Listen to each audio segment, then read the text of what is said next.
Hello, everybody, and welcome to the AIMBOT. My name's Mark Reed, and I will be your host and sometimes confidant, sometimes best friend, sometimes best frenemy for this stream. What are we doing? What are we doing here? We're going through the Reddit posts for Am I the Arsehole? And we are deciding whether they are morally bankrupt or am I.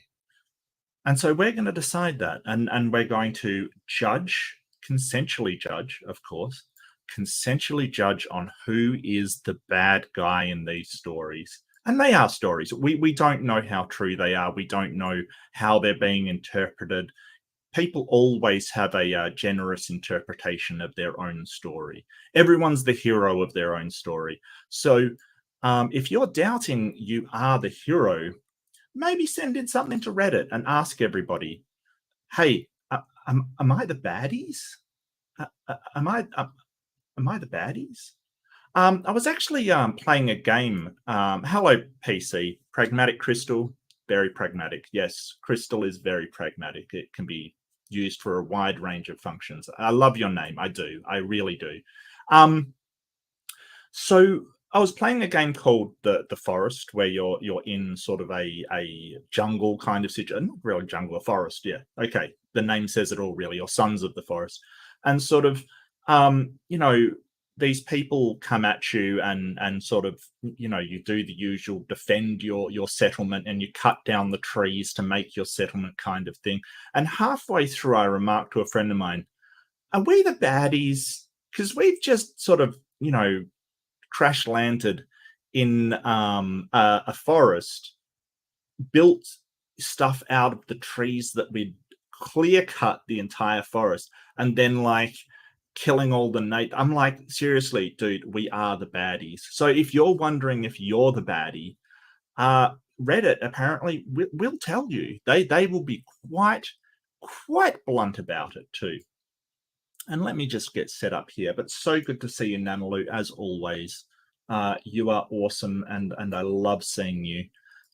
But I've got a couple of things to go through, and sort of things that, as if you might know, when I open up, I usually open up with something that's going on, something that's concerned me, something that I want to talk about and get off my chest. I mean, really, to be honest with you, this stream is for me. It really is a stream so I can vent and say what I want to say, and for nobody else. You're welcome to enjoy the ride. Go for it.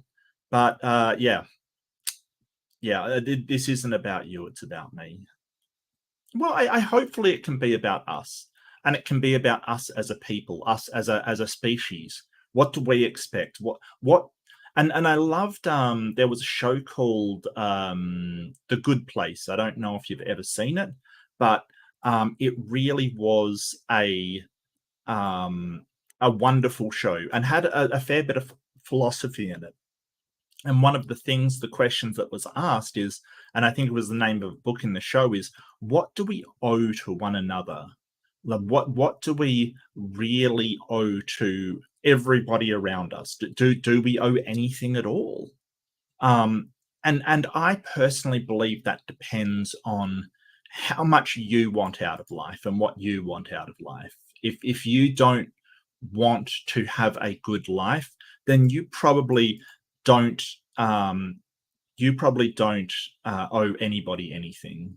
But if you want to have a good life, then you owe it to the people around you in order to get them owing you a good life. Hello so much, Stilette, and I hope I don't butcher this. Ziamaramu, so good to see you. It is Wednesday in Australia. Yes, Stilette. Yes, it is Wednesday morning. So happy hump day.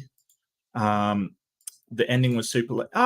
You know what? I was in two minds about the ending of that show. I get what you mean, but at the same time, I found it incredibly bittersweet, which I've kind of got a soft spot for. So I had mixed feelings about it, but I do see your perspective, Stilette. I really do. So what I want to go through is something that's happened in Australia that has made me very upset. I'm upset. and a lot of it's to do with religion. So I'll just share my screen so I can share this with you. And I do want to caution a sort of trigger warning. Some of the images in this thing are pretty horrible, to be honest with you. They're horrible. They are sort of what happened was that a politician in Australia by the name of Mark Latham, who's with a party called the One Nation Party.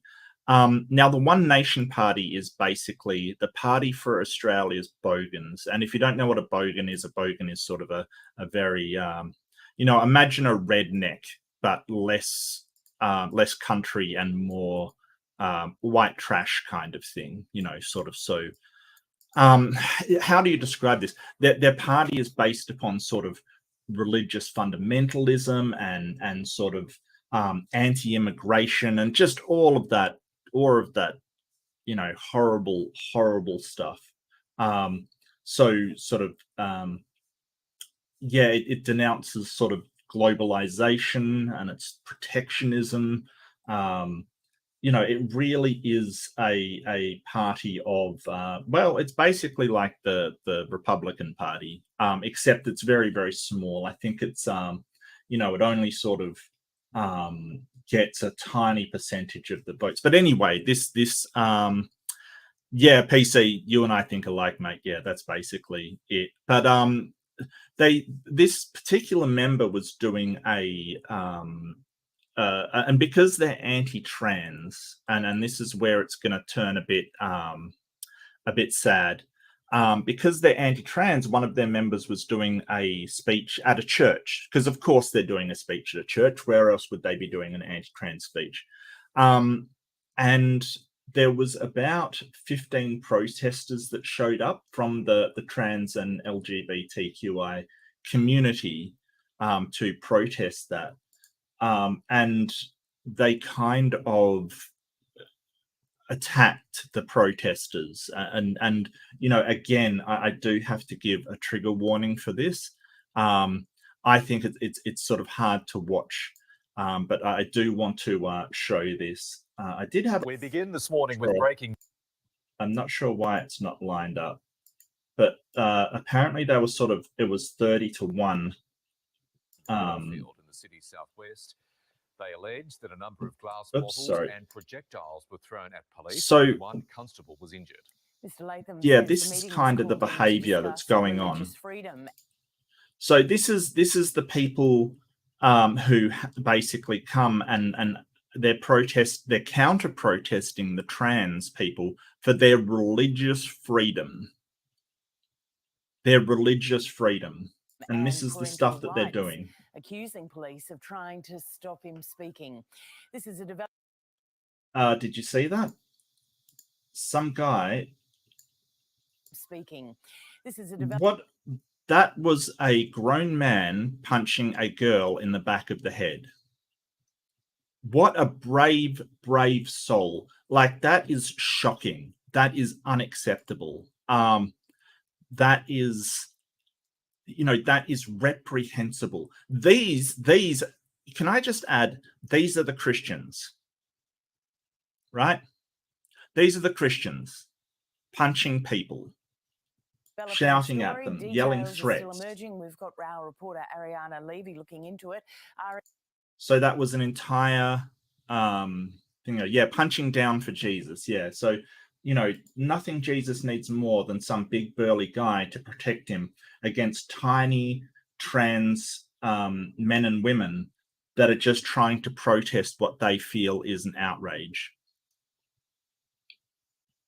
And they're basically cowering as this mob moves in.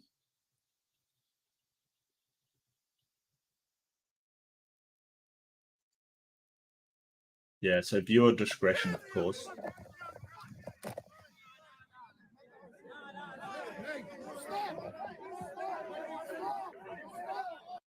So I just want to point out one guy, and this is important to point out. I think it's only fair.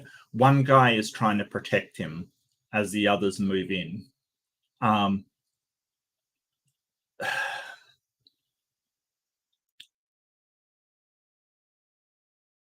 So 2 people have been charged. It probably should be more, in my opinion. This is stifling free speech. And notice that sort of where are the there are no women in this. It is all young Christian men. And these are the same young Christian men who we see every day on YouTube claiming to have a moral superiority to all us harmful atheists. This is not okay. This is not okay in our current society. It is completely unacceptable. The whole idea that these are the peaceful and loving Christians is it's horrible. Yeah, Peter W., you know, I'm not saying that's why I wanted to point out the guy trying to protect them, because not all Christians are like this. But I can only imagine the level of intimidation that these poor protesters went through as they're just trying to air their rights, rightfully sort of say, hey, religious freedom is trans and LGBT oppression. And that statement, I think, is true. Religious freedom to accost, harass, insult, and denigrate the trans and gay community is oppressing them. It's taking away their rights to even exist, just exist and live a happy life. Unacceptable, totally unacceptable. And Peter, I wanna just clarify. I do, and I get it. I do know that not all Christians are like this. As I said, everybody who is doing this is a young male white Christian. That seems to be the problem. These radical young male, you know, extremely right-wing Christians that have a sort of fundamentalist view of the Bible kind of thing. And unfortunately, you know what? It's easy to think this is normal Christian behavior, right? It's normal to think, because, you know, I spend a lot of time on the internet, in YouTube, going into some toxic rooms with some genuinely toxic Christians, and this is the behavior that I see. Any criticism of their religion is met with open hostility and borderline violence, you know, sort of threats and intimidation and things like that. It's not right. And I've got no problem if they wanted to counter protest. That's fine. But this is not counter protesting. This is attacking a protest. This is something totally different. So that's one of the things that I wanted to share and sort of go, I want to condemn this behavior in the strongest possible way. Even if this was atheists or the trans community attacking these people. So I think it was last week or a few weeks ago, I showed a bunch of guys going to a bunch of young Christian right-wing guys, basically these guys going to a gay area, and basically protesting the gay community. Were they attacked? No, they weren't. I mean, the police were protecting them, but, you know, they weren't attacked. They could have easily had, you know, 150 people come up to them and sort of start yelling and screaming at them in their face, but they didn't. And they were like reciting prayers as they walked down the street. And I want to find that actually.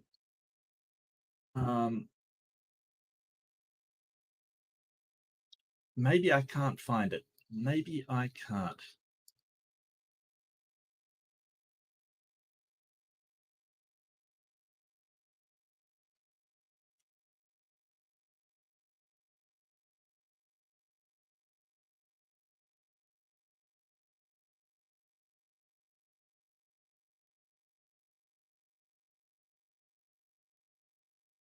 Maybe I can. Maybe I can.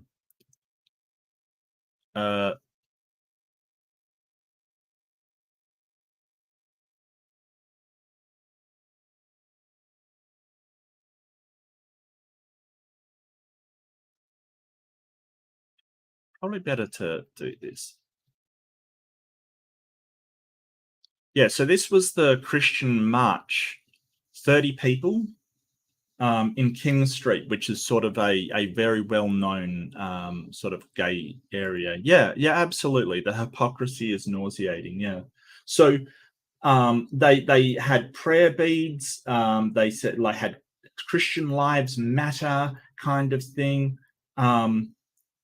And this month is sort of World Pride celebration. So they wore black, and you'll see it's the same kind of guys. It is the same idiots doing this.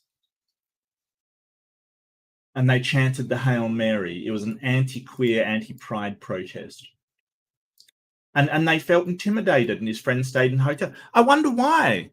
Because when they catch these poor people, they will assault them. They're physically violent. And I do want to point out, as Peter said, it's not all Christians, but yeah. I saw your debate where Christians... Oh, yeah, that was Jamie. I think, I don't know if he wants to debate or something like that, but, you know, he kind of, he gets very upset, you know, at the idea that you know, I laughed that he suggested a greenhouse was on the ark. Yeah, so they sort of make these criticism stuff and they criticize others, and they're so toxic towards others, but the slightest bit of criticism that they can't handle. It's insanely hypocritical. Yeah, so all of this is just sort of the same people. And these are the good Christians, you know, these are the people who claim a moral superiority. So when they go out protesting, they don't get attacked, but they'll attack others when they protest against their religion, which is, it's you know, it's got to be put out there. It's got to be known. Like, this is totally unacceptable. There is no excuse for this, and in my opinion, the police should have arrested more people. That is not cool. That is not cool. So I just wanted to condemn that in the strongest possible way. And, you know, often I sort of say, well, it is Catholics, and this was at a Catholic church. The evangelical movement in Australia is not that big. It's actually the Catholics that are the majority.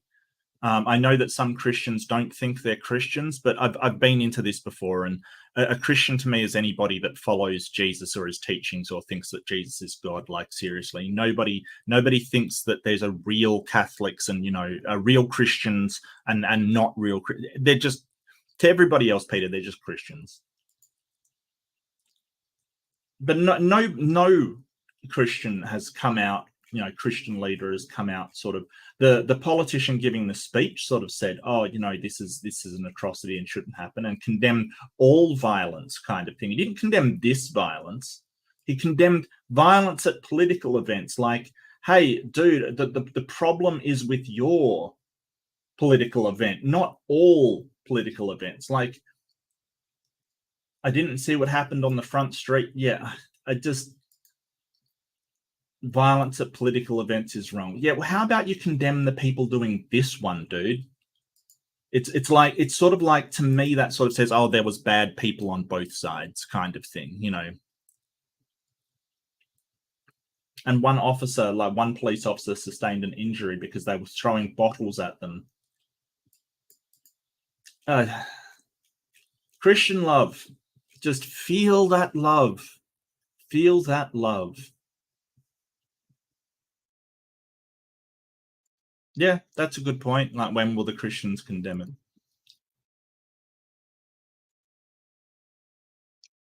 Will protesters for LGBTQI show up at the churches in your area, Peter?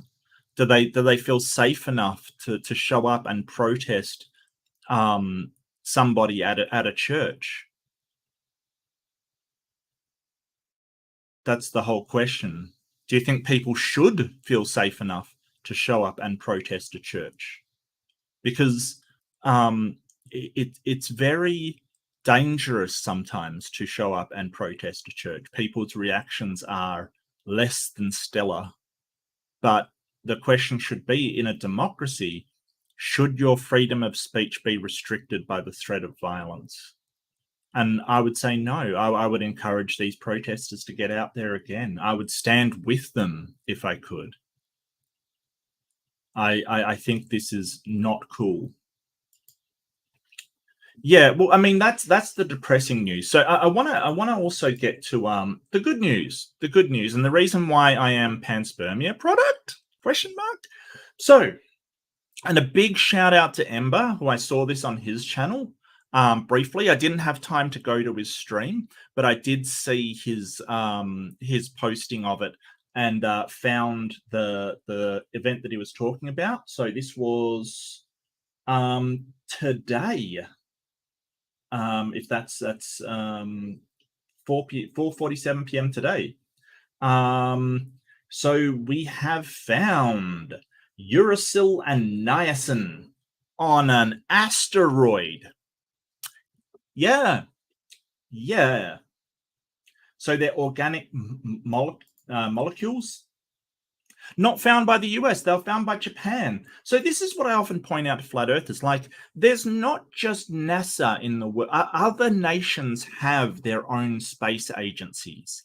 Like, there's nothing, like, when they're sort of going, hey, NASA's all corrupt and stuff, it's like, yeah, what about Japan's space agency, China's space agency, Russia's space? There are like 109 of them throughout the world, kind of thing. And you know, the idea that, oh, they've gotten to the people in Japan to, come on, serious. Anyway, so uracil's a building block of RNA, and vitamin B3, niacin, which is a key cofactor for metabolism. So it's a metabolism molecule in living organisms.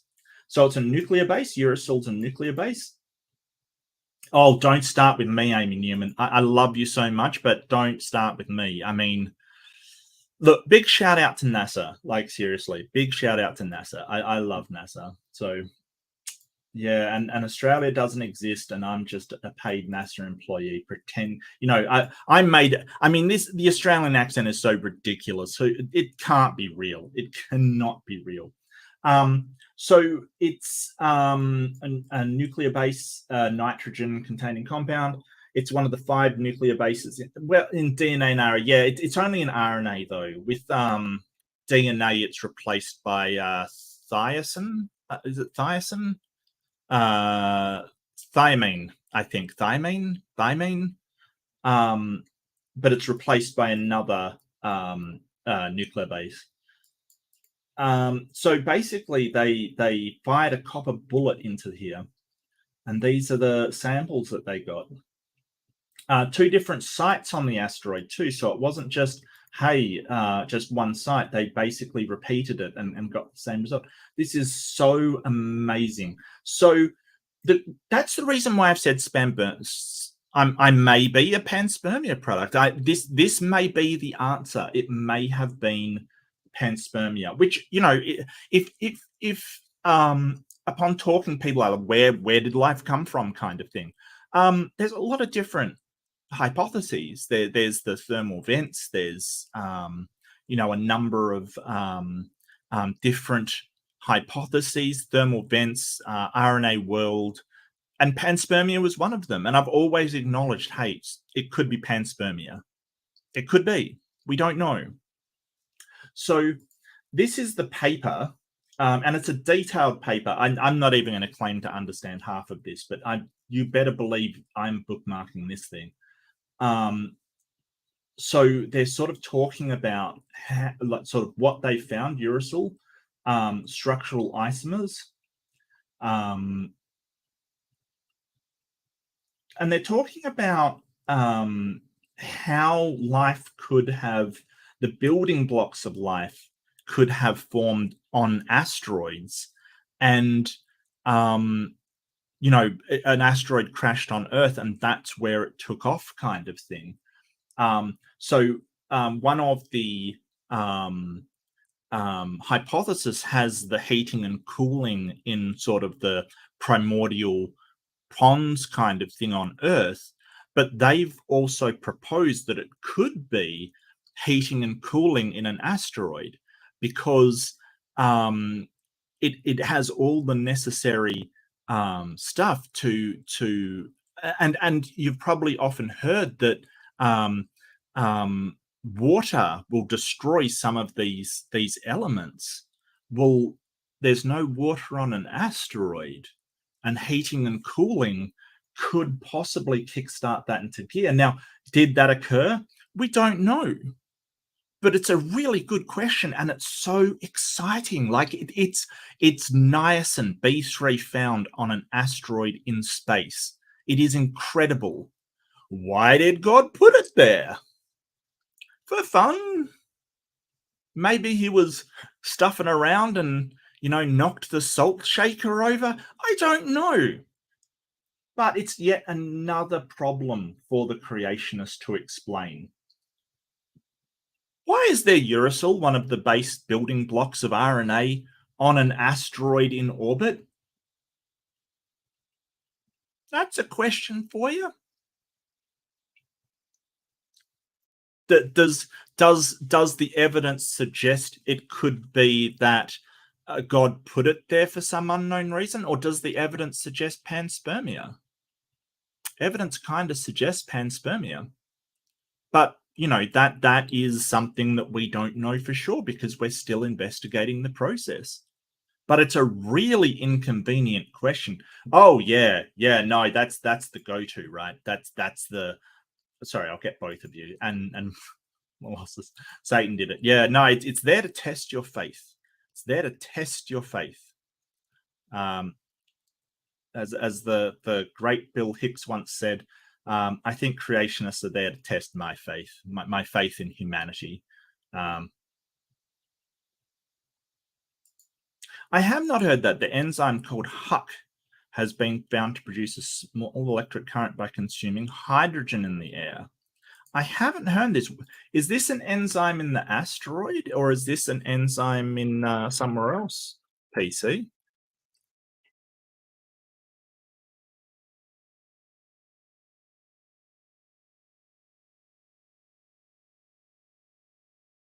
Turns hydrogen gas into an electrical current. Well, there's plenty of hydrogen around. Hydrogen's like the most common element in the universe, I think. Not in the asteroid. No, I'm just reading now. It's basically in bacteria, helps them grow and survive in soil. But that's insane. That's you know what?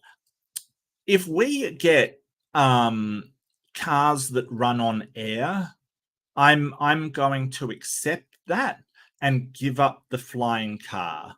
Right, the flying car, that's fine. You can leave off that one. If we get cars that run on air, that is cool. That is pretty damn cool. So yeah, that's the other thing I wanted to share. And a lot happier note for everybody. We take another step towards understanding life, how life got here, and not an understanding life like God done it. Because that isn't understanding how life got there. That's just an excuse. That's just a, you know, placeholder for we don't know. That's a nothing burger is what that is. That doesn't explain anything. Literally nothing. But what I will do is go into the main event. And I might put myself in here. We could use a bit of a... Whoa, no, I didn't mean to do that. I'm sorry. I didn't mean to do that. Is that good enough? Maybe a bit out there. Yeah, that's nice. Okay.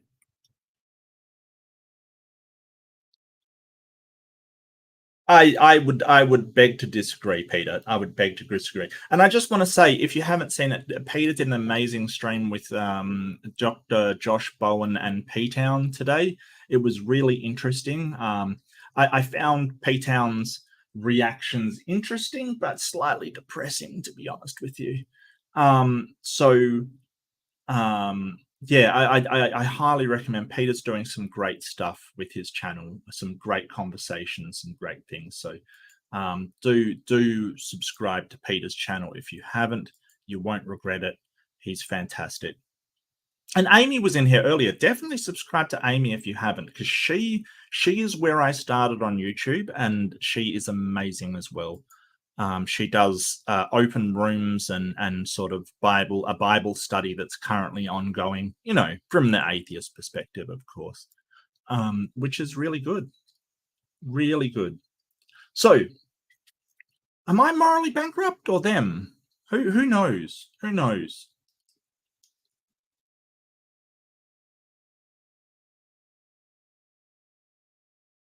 Am I morally bankrupt for telling my child's daycare teacher that my child won't finish cleaning up? Is that at all a moral issue? Okay, presumably. My 2-year-old daughter has been in a home daycare for months now. The teacher, Sasha, is very nice. I am normally all for my daughter cleaning her own messes. However, I find when I arrive, Sasha expects my daughter to finish cleaning up whatever she was playing with. That's probably a good idea. It's a good habit, which again would be fine, but it delays us getting out the door and heading home. Sometimes we have plans, etc.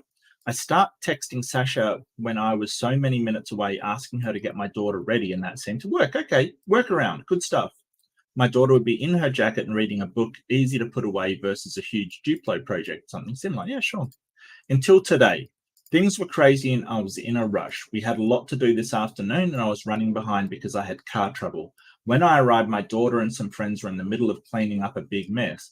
I told my daughter that we had to go and get her coat. Sasha said she needed to finish cleaning up her part. I said that any other day, sure, but I am running late and we cannot miss this appointment. Sasha tried arguing that kids need to learn responsibility and I flat out said no. I grabbed my daughter, put her coat on and left. As I said, hectic afternoon, so I only just now had time to check my text. I had one from Sasha saying that poor planning on my part doesn't mean I can break rules. I pointed out this is not in the contract and I can bring my child home whenever I want, probably. Ugh. She accused me of undermining her authority. I was given a verbal warning, which I found ridiculous. No, I actually agree with Sasha. It kind of sucks that you're running late. Yeah, no, I get it. It's all frantic. It's horrible.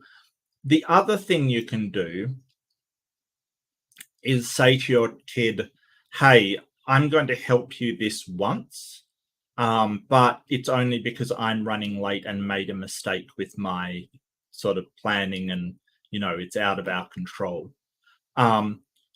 Instead of moaning and complaining, she could help her daughter clean up. If she's going to be waiting for her anyway, why not? Why not? Oh, I'm sorry, Peter. Yeah, I should be pasting links. I'm so sorry. I'm my own producer and I'm terrible at it. I might get Amy's link as well because Amy's amazing. I'm so sorry, Peter. And there's Amy's link as well. And Peter's link, I should have it to his channel. So if you want to go subscribe to Peter, our good friend Pieta. And look, okay, so you know, just for the record, I am a straight guy. You know, I've got nothing really against any of the gay community or anything like that. I just, you know, I'm attracted to what I'm attracted to. But Josh looks so cute in his bow tie. Wow, what a handsome man, seriously. What a handsome guy. Amy and Pat don't have a wrench. Whoa, hold on. That's not cool. Who organized that? Who organized this debacle? Who's responsible for this channel? Man, they should be ashamed of themselves. So,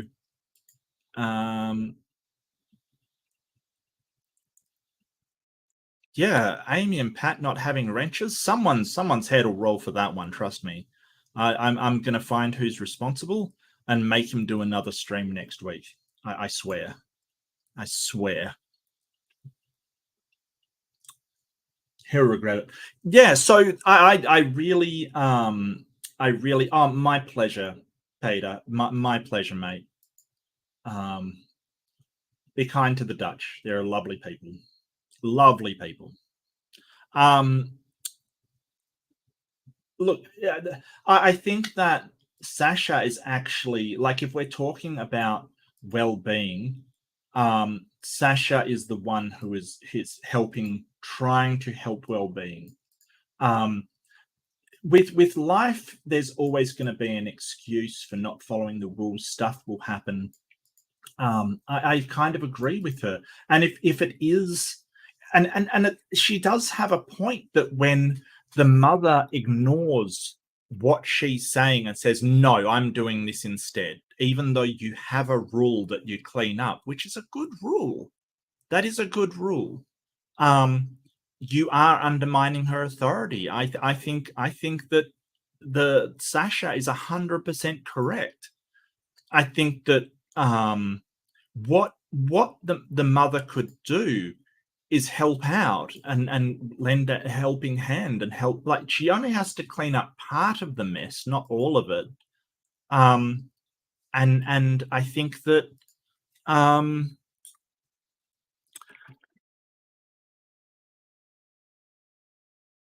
yeah, I think that if she helped. So one thing that really makes me crazy, well, it doesn't make me crazy. It sort of, I don't understand how people think. Why is it? And I think I might have mentioned this before. So excuse me if this is a repeated rant. I'm going to mention it again. Why is it that when you're at the supermarket and the person's like scanning all your stuff, you've got a lot of stuff, you're not going through the self-serve and, somebody's scanning it all. The people just stand there and watch them, right? They just watch them. Like, you'll have a couple come through and they'll just be standing there watching the person like scan their stuff. And then just doing nothing or looking at their phone kind of thing, or just just not pay. Like, seriously, you could make that go so much faster if you just helped, like, by bagging up stuff. Are you too proud to bag? Is that beneath you? What's wrong with you? Like, that person, they do a really good job. I knew a person that worked at checkout ages ago, and they had wrist problems from the amount they had to carry. Just help out. You got nothing better to do. And don't give me, I'm doing work on my phone. Get out of here. You're not. You're just ignoring it so somebody else does the work. Just help out while you're standing there. It doesn't cost you anything. Yeah, right on. You have my respect, Molossus. You have my respect, and I hope I'm pronouncing your name right. Yeah, just do a bag yourself. My wife and I usually go shopping together, and we both just help out, and it gets done so fast because we're not standing around watching some poor teenager having to pack everything up. Like, just do it. Just help out. There, if you are too proud to do a job, then you shouldn't expect other people to do it for you. I get that there's some jobs that require experts and things like that. Get it, totally get it. But if you're not going to help, you don't kind of deserve that person to do it for you. Like, seriously, you don't. And that person isn't making that much wages anyway. Help out. Be kind to them. What's wrong with being kind to people? It's outdated, apparently. Not the arsehole. Oh, okay.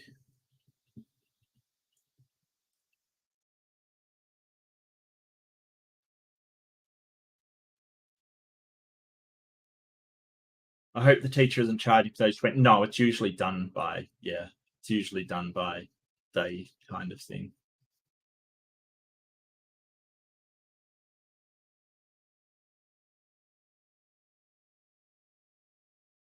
Yeah, people that work at childcare facilities, people will come in late, people will come in and just grab their kid, leaving them huge mess. You know, I'm with Sasha on this one.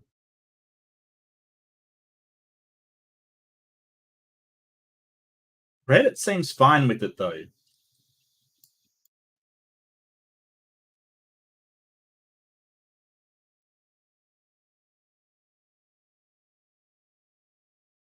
OP had started texting Sasha to warn to get her kid ready, implying the arrival time changes daily. When Sasha has a warning, the kid is dressed and ready to go, no problem.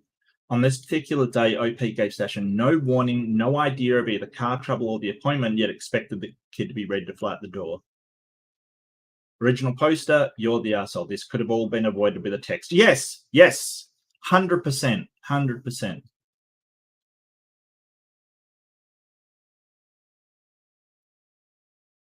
I generally think, yeah, same here. I think that, you know, I guess I don't have a kid, but if I did have one, I'd be like, wow, I'm just leaving these poor daycare people with a mess that my kid made and flying out the door. Look, I understand that life gets hectic, but that's kind of an arsehole thing to do. Sorry, Peter. Speaking about morally bankrupt, did you see Dr. Dan Cardinal's video about AIG employing a neo-Nazi conspiracist theory anti-vaxxer? Oh, I haven't.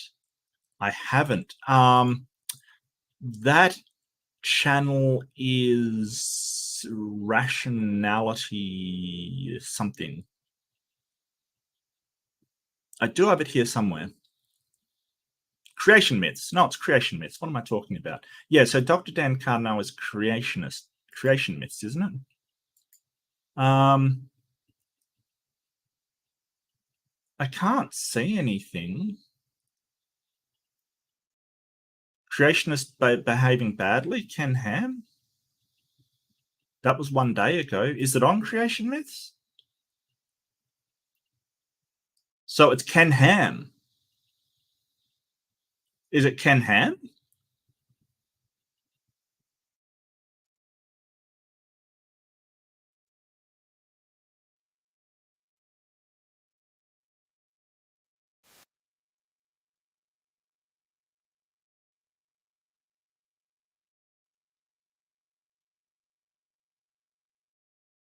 Oh, it's somebody else.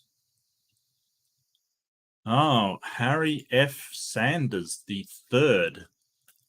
Let me get this out here. This is Creation Myths. I haven't seen it. That's the video.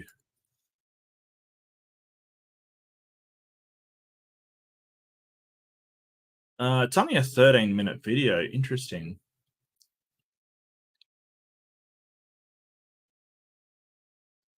Yeah, I don't know, transitioning to what I'm not sure. Molossus, I have no idea. Absolutely.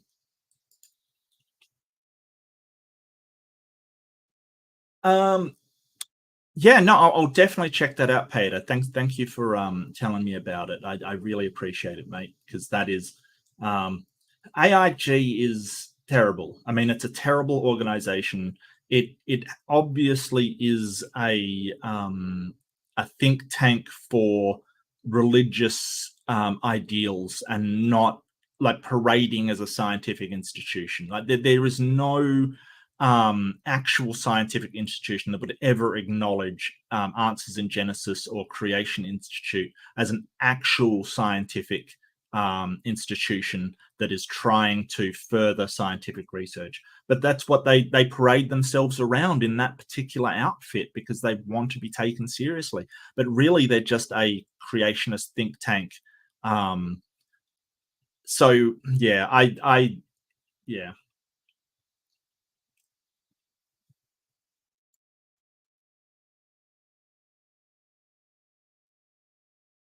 Understand why Sasha's putting her foot down because thus far it's not been a rare occurrence, just the worst occurrence. Yeah, no, I get you.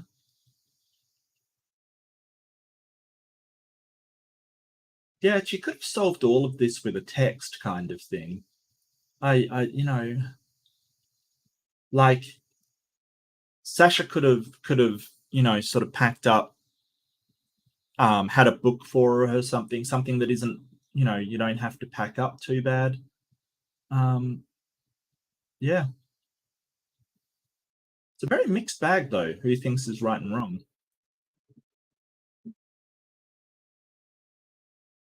No, Amy, we'll all be amoeba soon. Amoeba.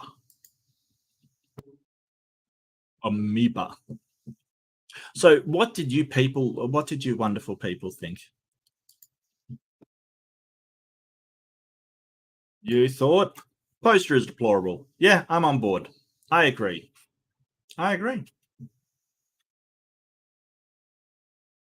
Well, the question is, Lorraine, are you mermaid top or mermaid bottom? Like, what kind of mermaid are you? Because both have problems, like, seriously. Both definitely have problems.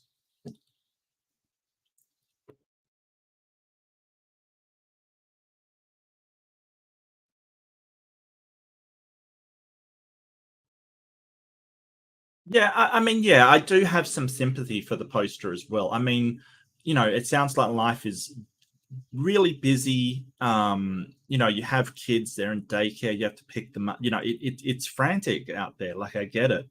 You know. Oh, that's fine. You bottom for sure. All right, cool. Cool. That's awesome.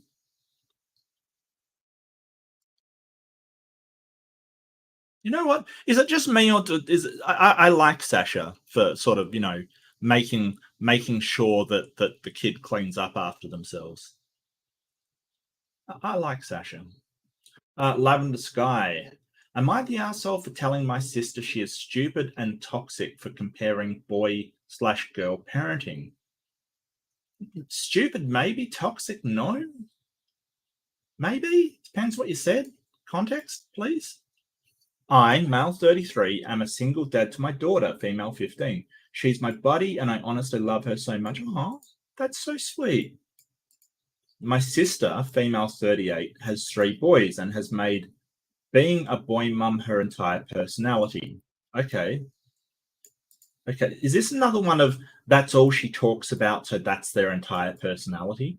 She always goes on about how she loves being a boy mum and how raising boys is so much easier than having a girl. I usually just ignore it. Yeah, probably the way to go. Your experience may differ. Is raising, I don't know how hard raising boys is to how hard raising girls is.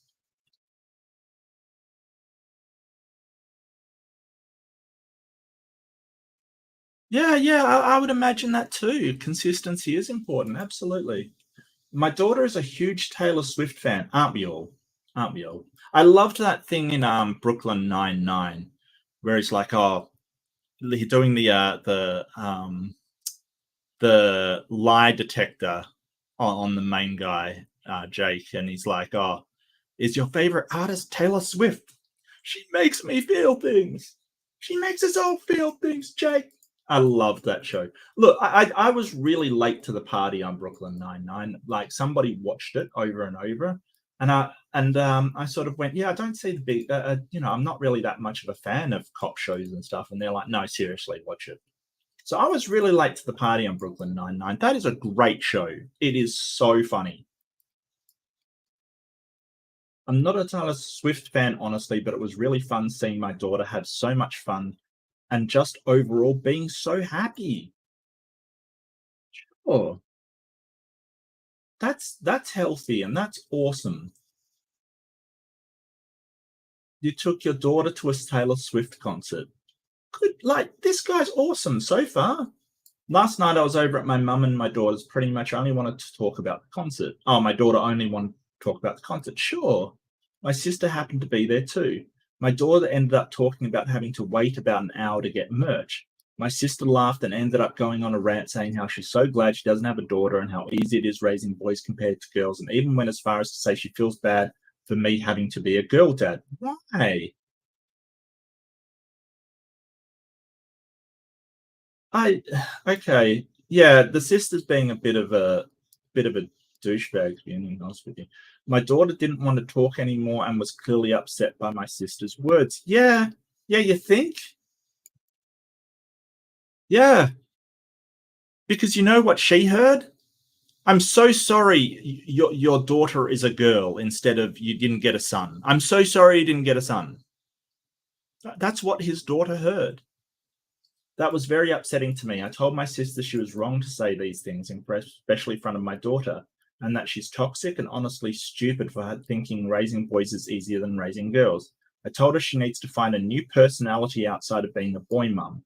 She ended up leaving while calling me the biggest asshole. My mum also accused me of being rude and basically an asshole because my sister just loves her boys and I shouldn't judge her for thinking girls would be more difficult to raise. So am I the asshole? You know what? It's kind of, yeah, kind of.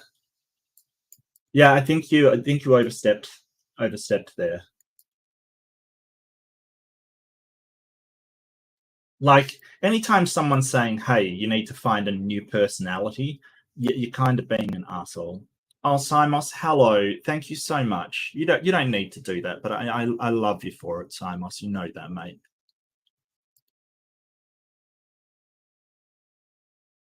Simos does run a channel himself on stuff. He does do, if you like, DayZ, which is a zombie survival game. If you like Hell Let Loose, which is a first-person shooter set in World War II, or if you like Formula One, which I believe is cars going around on a track, then Simos Funk does some amazing stuff. I'm trying to find his link as well, actually. I probably deleted it. I mean, it, you know.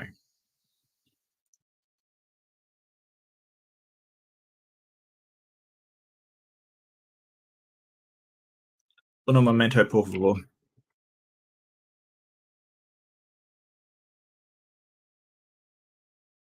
There he is.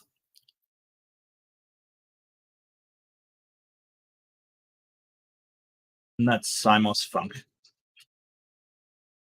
Yeah, I kind of think everyone's an arsehole. I mean, the sister clearly shouldn't have said that in front of, like, you know, that's the kind of thing that a young child could hear, and it really does shake them, kind of thing. Like if your aunt says to you, to your father, "Oh, I'm so sorry you had a girl." There's nothing wrong than a father and daughter bonding over, you know, whatever, Taylor Swift.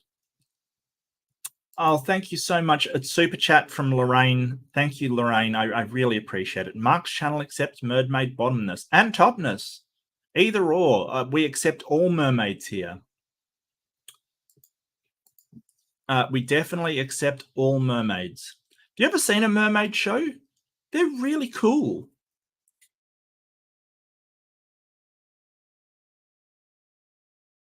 So I was at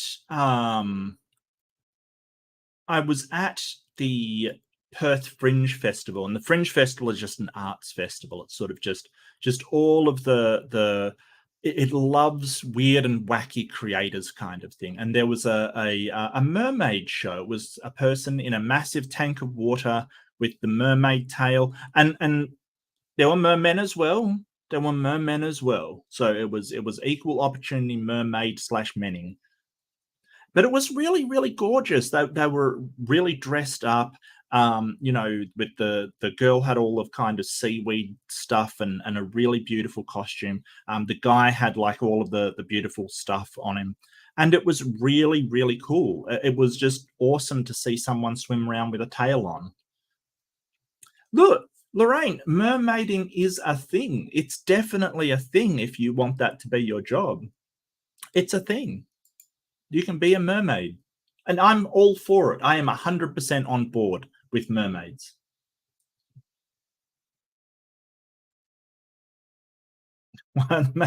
Yeah. I think it was the one who ironically said it's never the merman, kind of thing. Like, why doesn't the merman ever get picked, kind of thing? I was hoping for a merman. Yep. Yeah, I think on this one everyone's awful.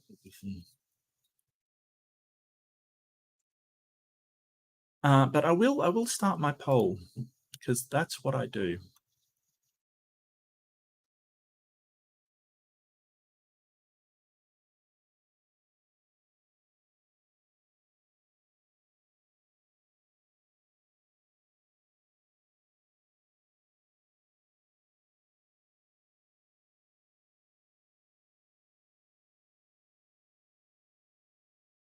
So why am I saying everybody instead of just, obviously I do think that the aunt or his sister, the poster's sister, was absolutely atrocious.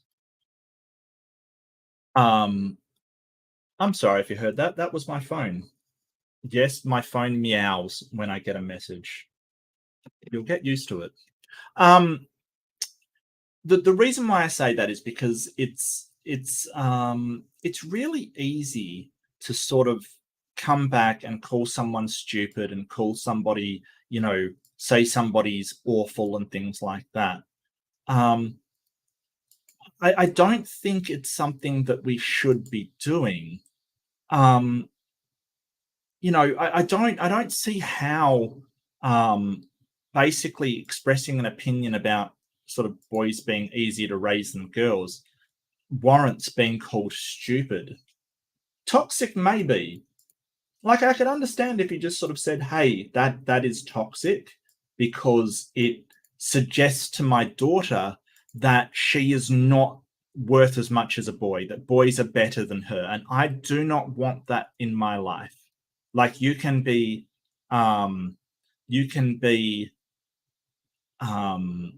angry about that, but saying that she's stupid and saying that she needs to find a new personality, I think that's yeah, that's a bit much. That's a bit much. Not the arsehole. Sister is projecting. She 100% wanted a girl and never. You don't know that, Bordenium. You don't know that. She's using her anti-girl rhetoric. And Boimos are coping stuff. Yeah, all right. So apparently Reddit can now read people's minds. Oh, thank you so much for dropping in, Molossus. Yeah, cool. No problem at all, buddy. You take care.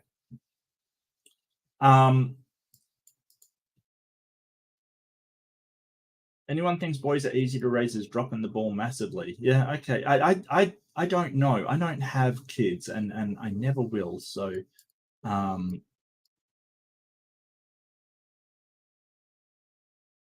I can probably imagine I would have been a difficult child to raise. I had questions when I was a child. I never shut up. I always was asking things like, not much has changed. Ha ha ha. Yes, we can all laugh about Mark still like asking questions. But I probably would have been very difficult to raise.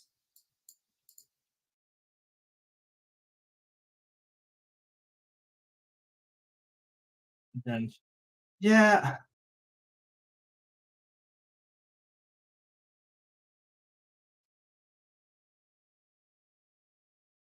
I don't think boys and girls are that I mean, they're different to raise, certainly, but not one's harder than the other. Kids are difficult to raise well, yes. Yes. Boys, girls, non-binary still doesn't matter. Yeah, absolutely.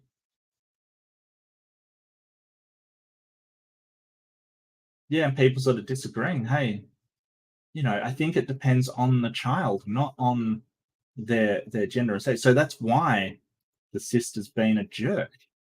Especially saying it in front of the girl. That's not cool. That is not cool. Oh, good night, BBM. Thank you so much for dropping in. Lots of love, and I saw your video that was it was a rap about Hovend. Really, really cool. I wish I had that level of creativity. It was basically about Matt Powell leaving Hovend and how sad it is. because that's just sad. You know, if your anti-trans toy boy won't stand by you, who's going to stand by you? It's a travesty, right? And that's Big Bad Mama. She does some very funny stuff.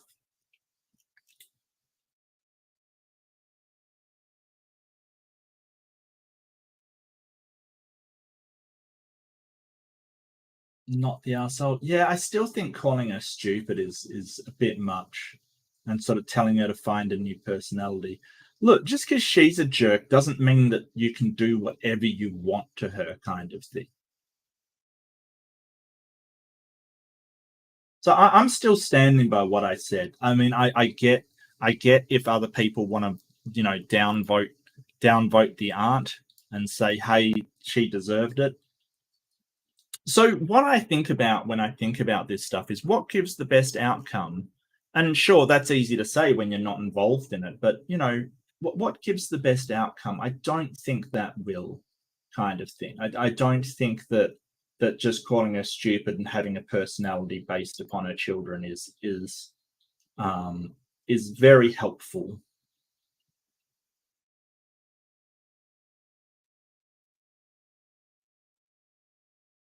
I'll wager OP is leaving something out. Yes. Yeah.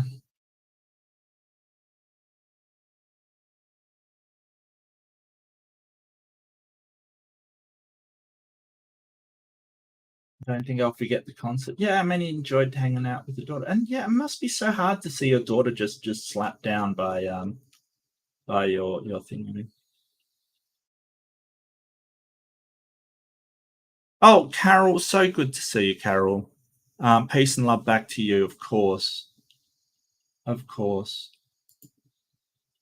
Oh, Solom, thank you so much. Solom dropped a super sticker for $5.50 Canadian Mounties. That's what we've got here. I don't. Of course, it's the dollar. Of course, it's the dollar. Hey, fun fact: Canadians copied Australian currency for their actual notes that nobody really uses anymore. So it's kind of not that big a deal anymore. But the polymer notes, which are cool. Yeah, I agree. A lot of pent-up aggression. Yeah. Well, so what? I base it on my morality stiletto. Like your experience may differ depending on what you base it on, but I sort of base it on well-being. So, it's not good for your well-being to get into an argument with your sister and your daughter's aunt. It's not good for your well-being, and that's not to say, like, I'm not sort of saying, hey, you're morally reprehensible. It's just it's probably better, it's more moral if you do something better for your well-being, like sitting her down and saying, look, this is unacceptable, and I do not want you to convey to my daughter that she's worth less or less value than a boy, instead of the track that he took. But I get used to it. It's probably like none of these are sort of, even though I call it morally bankrupt, none of them really are. There's very few that you'll find that is like, oh wow, that person is morally horrendous or anything. I think that's more hyperbole than anything else.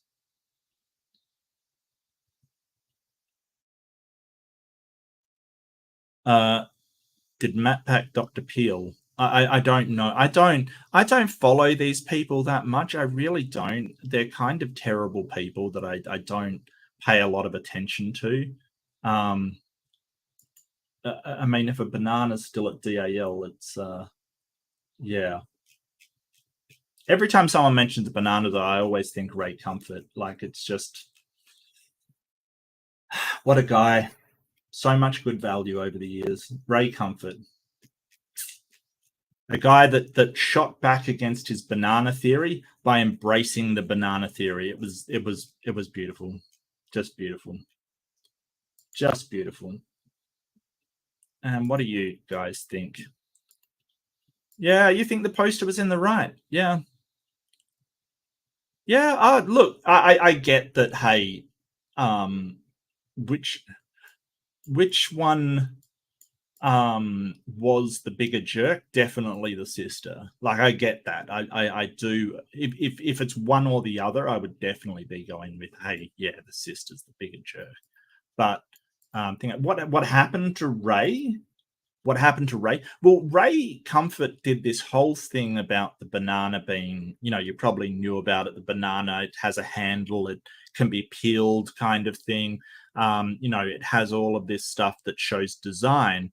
And then it was pointed out to him time and time again that we artificially selected plantain, which is sort of this really wild, almost inedible fruit, to breed into a banana. Like, it didn't start out like that. It's what we did to the plantain over time.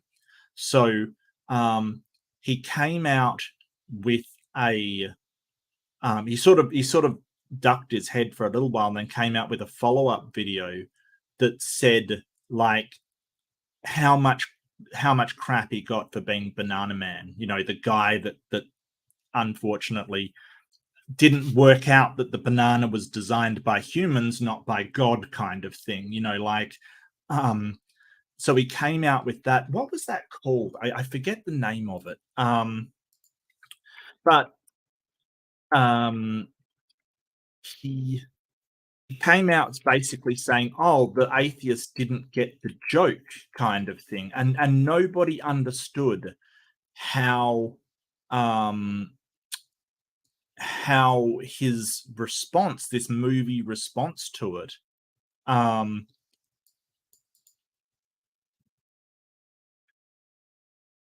really refuted it, because he kind of stood by it. And then sort of now he's sort of going, oh, well, it's always been a joke, kind of thing. It was always a sort of stand-up routine that I was doing, and that's not how he was presenting it. So it's kind of, yeah, it's this really, really weird thing, because he used to call it the, like, what was it? The atheist nightmare was the banana. And he didn't get why everybody was laughing at him, kind of thing. He really did not get it.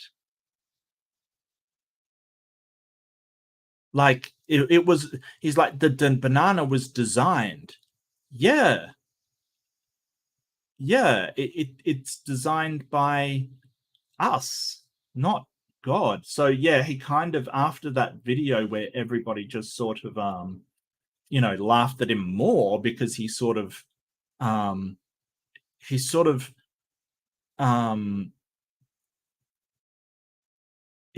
get the joke itself. I don't know. What was his wasn't he Living Waters? Wasn't he Living Waters was his ministry, I think?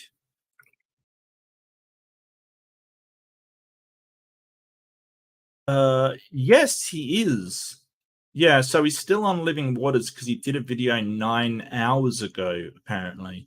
Maybe we should revisit, like, where is Ray Comfort now, right? Like,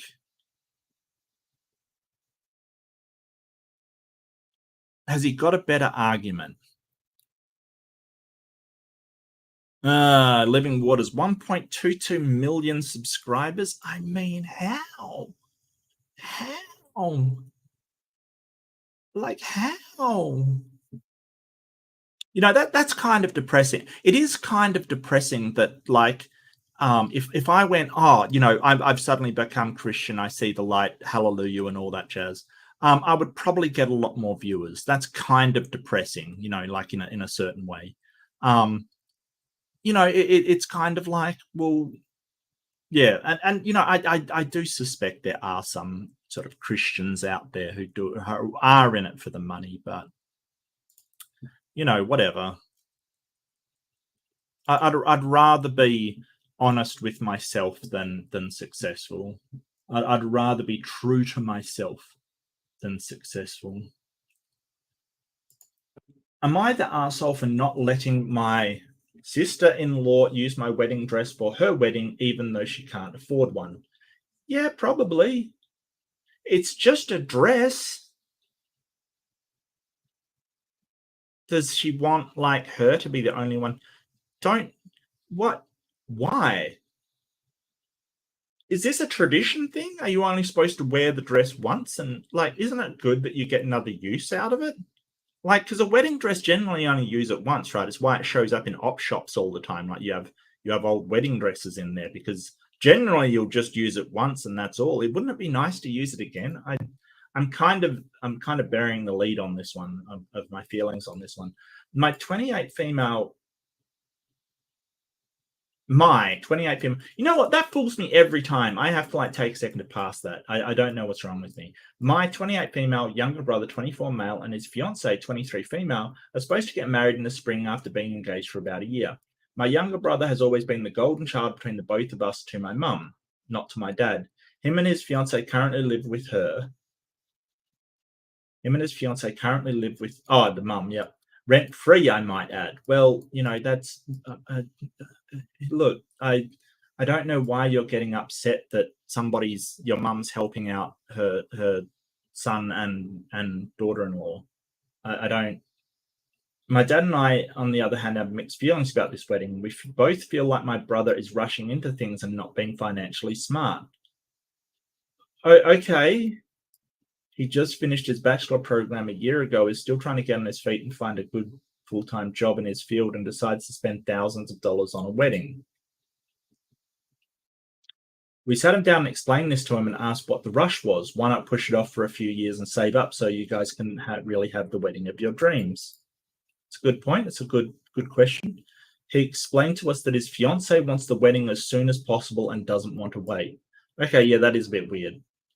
Well, his fiance's family is pitching in a couple of thousand for the wedding. My dad is pitching in a couple of thousand as well. All important later. Well, it's important later, ladies and gentlemen. It's important later. Well, a few nights ago, I'm eating dinner with my husband when I get a phone call from my future sister-in-law. Combo starts out normal. Hey, how are you? Should we be having, etc., until she tells me she has a serious question to ask me. She asked me if she can use my wedding dress that I wore to my wedding just over a year ago. Just over a year ago. So, does it really matter if it was just over? What is this a problem? She explains that she can't afford one herself and she absolutely loves mine. It would be her something borrowed.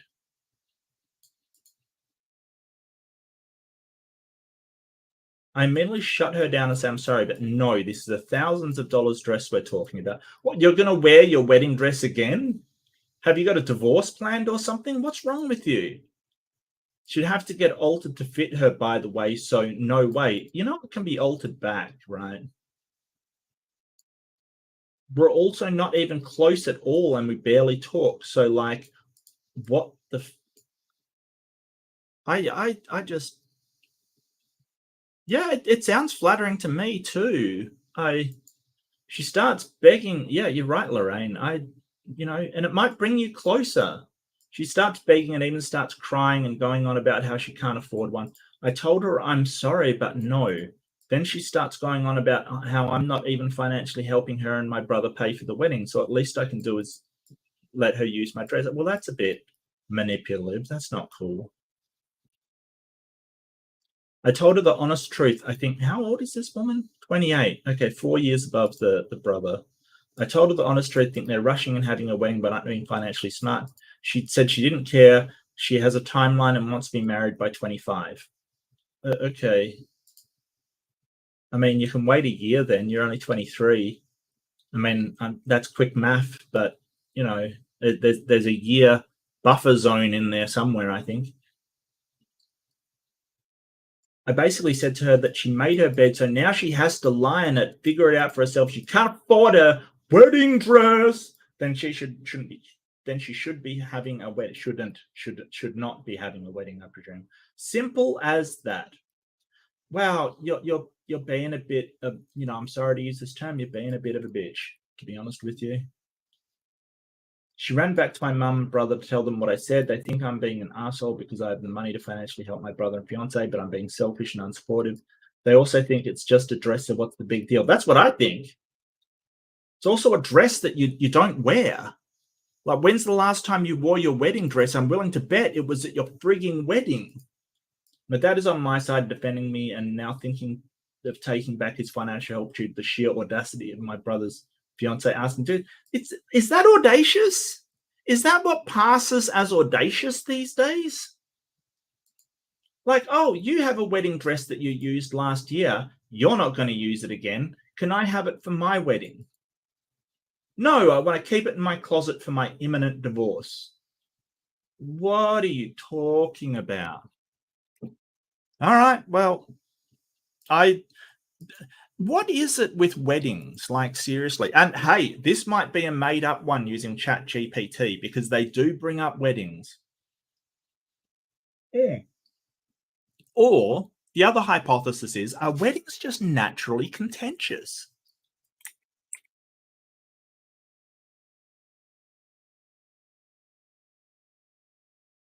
Is the wedding dress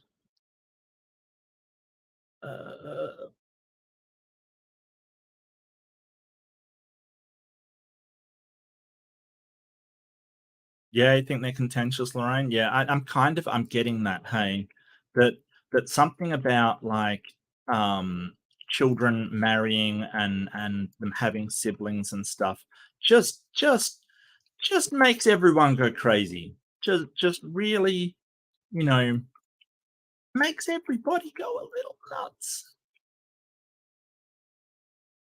This one though, I mean, it's just a wedding dress. It's not going to be used again. It's fine. I don't understand.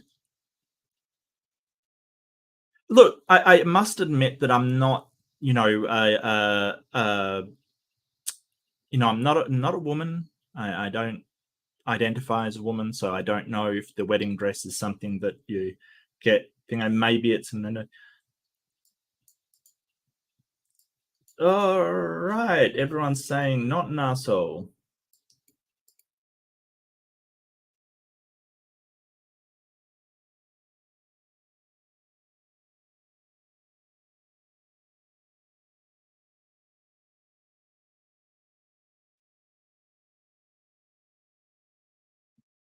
Yeah, go to Craigslist. Well, that is a good point. She can go elsewhere, but I mean, it's your sister-in-law. I don't. Got married on a beach in Jamaica. I got a wedding specific sarong and matching top. It was like $70. Got married barefoot. Oh, that's nice. My husband wore shorts and Hawaiian shirt. I wouldn't have had it any other way. Oh, that's awesome. I love that. Just that, and that's the thing. You don't have to have like a princess wedding for it to be special. Mine was really special to me, and I mean, I just wore a suit kind of thing, suit and tie. Yeah, it doesn't need to be special. We didn't even have a wedding cake. We got wedding cupcakes. That's what we did. My wonderful wife, my darling waifu Lynn, she wanted cupcakes at her wedding. And damn it, we were gonna have cupcakes at that damn wedding. Like it was gonna happen, and they were absolutely delicious. And I don't know, it was special to us. It doesn't have to be this amazing thing. So I got you there. But I mean, if you've got a wedding dress and somebody wants to use it, come on now. Come on, who cares? It's a wedding dress. You're not going to use it again. Be real. Be real.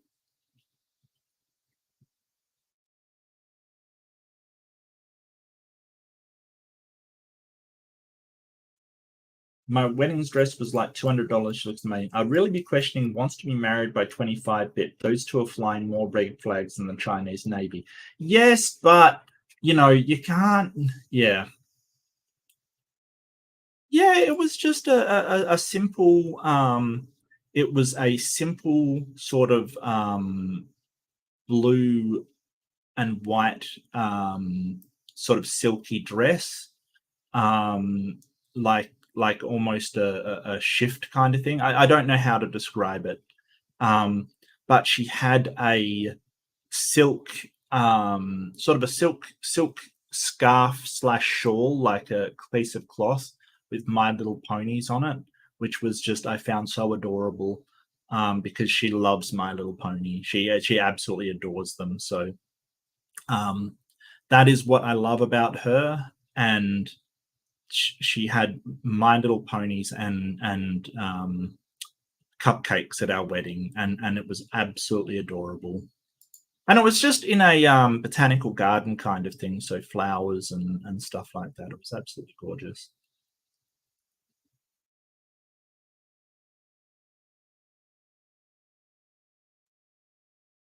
Yeah, that's a good point, Stilet. It's very subjective, but you know, if they want that, I just, yeah.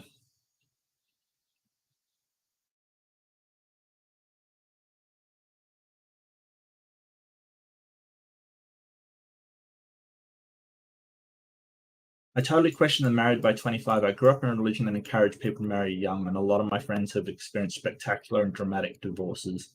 Yeah, yeah. I think personally, I think you should live together with somebody before you marry them. I think that's essential. Like, live with them before you marry them. Um, it's like when you have friends, right? You have friends, you get along with them, they're fantastic. When you live with somebody, it's different. It's just different. Just trust me on this. Like, somebody that is your best friend, you may not be able to live with them, period. There's something very different about living someone than living separately. And it sounds like they've lived in their mum's place together, but not their own place together. And they really should live in their own place. Like, so I would caution to wait off as well. But if that's what they want to do, I wouldn't, you know, you can't stand in their way. Goodwill always has wedding dresses. Yeah. I think part of it is that the poster wants to have the dress, you know, it's that whole thing of two people rock up and they're wearing the same thing. I think she wants to have a unique look for her wedding that she's not sharing with anybody else, which I don't understand. It's just, but you know, I think that if there's one thing I can say for these Reddit experiences, that people care way too much about how the wedding looks and how it experiences and things like that. People, the wedding is not going to make or break your relationship. It's just not. It's a tiny thing. It's a tiny thing. And great, if you want a big wedding, go for it. Have at it. But that is not the you know, if you have a small, you know, sort of cheap wedding, it's not going to break your relationship. You're not going to suddenly, you know, the love's going to fade because your wedding wasn't good enough. I think people have to be more realistic about what a wedding means, and it's just a ceremony. It's like any ceremony. There's nothing magical about it. There's nothing, you know, spiritually connective about it. It's just a ceremony, and it's important, but it should be something that you enjoy and love, not to make an impression on other people and to impress people. So for this one, I am going to go for, you know, sort of poster is deplorable. I think that sort of keeping your dress to yourself when it's a wedding dress is pretty bad. Oh, it's a mixed one. Everybody, okay. Oh, hello, Bree. Gorgeous Bumblebee is buzzing me, as per usual. No, I think this one is just sort of, I mean, look, the kids might be making a mistake getting married at that age without having lived alone together, and they feel that they're on a time clock. That might all be wrong.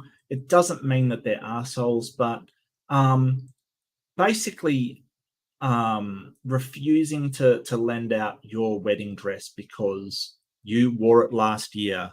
I don't get it. It's just a dress. It's just a thing. It's not as important as people. Things are never as important as people. So, and this is something I used to say, well, hello, good morning, Bree, or if it is afternoon there, good afternoon, Bree. Wait, isn't it like 10 o'clock at night or something there? But anyway, good evening, good night, good morning, Bree.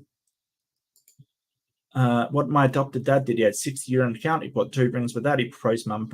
He gave me the other ring and asked me, oh, that's beautiful. That's really sweet. That's really sweet.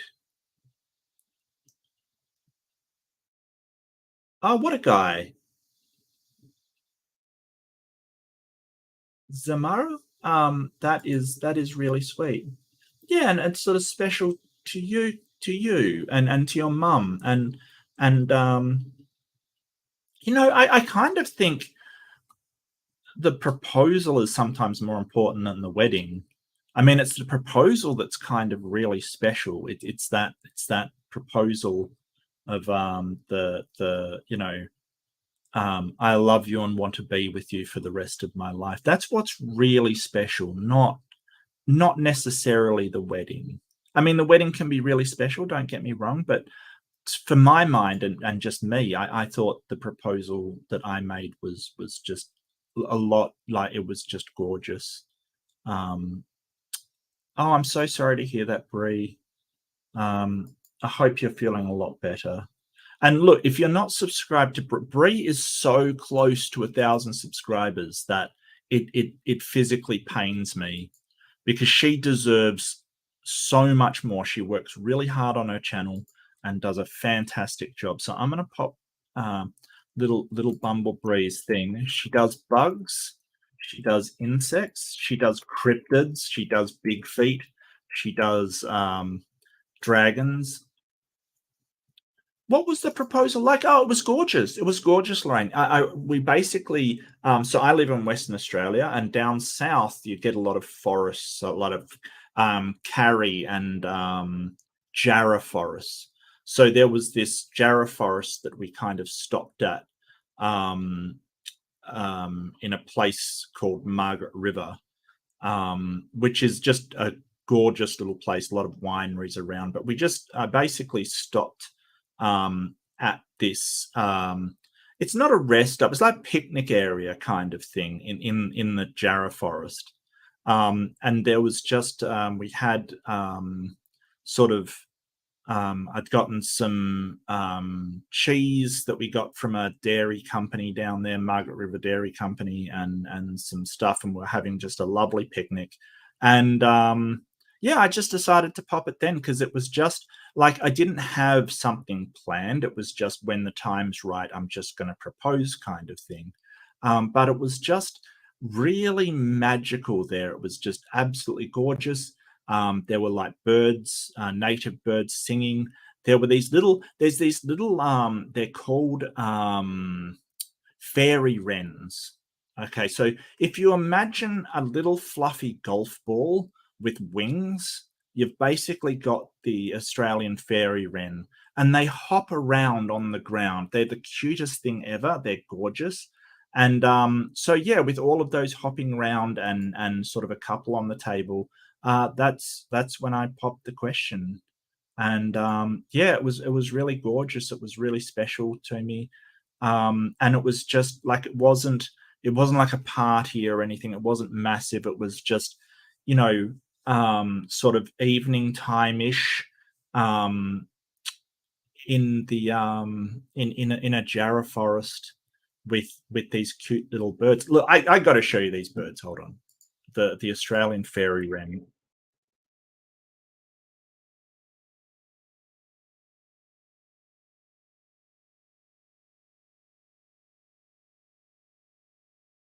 Yeah. So this is the fairy wren. So they're like a golf ball with little legs, and that's like, some of them are brown, some of them are blue, some of them are different colors, but they hop around on the ground, like just bounce around on the ground. They're so beautiful. And yeah, so that's where I kind of proposed. Oh, look, they are absolutely cute. They're just cute things. I will do one more posting while I'm at it. But yeah, I mean, that's what I did. But it was special to me. Oh, hello, Maya. So good to see you. It was so good to see you earlier in Peter's stream. I always love it when I see you. Throw away mum's lasagna. Okay. Not mum's spaghetti. Am I the asshole for making my girlfriend cheap lasagna? No. I mean, look, here's the thing. Here's the thing. I don't really look. I've worked night shift, right? I've worked night shift, and working night shift is a interesting and crazy thing to do. I used to work 9 p.m. to 11 p.m. till 7 o'clock in the morning, right? Complete graveyard shift. Some people take to it well. I took to it not too bad. Some people go nuts. They're so irritable. They're so, they're just, some people are not nocturnal. I don't have a problem with nocturnal. I can be nocturnal or diurnal. I'm fine with that. That's cool. Some people do not take to nighttime work at all. So we had during that shift, because I mean, coffees would be made all the time. You're trying to, people are trying to stay up. People are trying to, concentrate in the middle of the night. It is a hard shift for some, or for most of the people where I worked. So we had a rule of any coffee you didn't make yourself, you have no right to complain about. Right? So if somebody made a bunch of coffees, handed them out, you do not complain if that's a bad coffee. Just don't drink it. If somebody went to the trouble of making you something. So I think any food that somebody makes for you, if you don't like it, don't eat it. You probably ought not to complain about it if you didn't contribute to it yourself. I think that taste preferences are different. They might absolutely love it. And it's okay if you say, hey, I don't particularly like this thing, but yeah, you're not an arsehole for making cheap lasagna. Why would, okay, I'm confused. Let's get into it. 24 female, make delicious lasagna from scratch. Look, I found a cheap lasagna recipe in one of Jamie Oliver's books, right? Jamie Oliver's books. And I must admit, I've sort of cut out pasta as I've gotten older, because it's just like tons of carbs isn't what I'm going for. But look, don't make me ban you, AJ. You're trouble. But look, it basically it used sour cream instead of making a sauce kind of thing. It was fine. It was actually delicious. It's fine. Yeah, yes, I'm right with you. Complaining about food is wild. It's sort of like, I mean, you can sort of go, hey, I don't like that, but sort of saying, hey, this is just no. No, emu's morally bankrupt. Lasagna, it depends what you're making. If you're making a bechamel, like a bechamel sauce, depending on what ingredients you use, it can be expensive, depending on what you're using. If you're using high quality meat for it as well, like minced Wagyu or something, that can be quite expensive as well. So it all depends on what you're making, essentially, like the ingredients that you're using. But just cheap does not equal bad. That's the thing. Like, cheap does not equal he bought ragu. No, it's wagyu. Wagyu is the beef from Australia that's like the best in the world kind of thing, because everything Australian is the best in the world. Said the man who is obviously not the best in the world. It's so good that friends and I make delicious lasagna from scratch. It takes hours and lots of money to make. It's so good that friends and family ask me to make it for them for birthdays instead of giving them a gift. Okay. Last month, I decided to make it for my girlfriend, 23 female. Oh, that's sweet. I spent a lot of money on the ingredients and more than half a day making the herb-infused fresh pasta dough, the ragu. Is it ragu?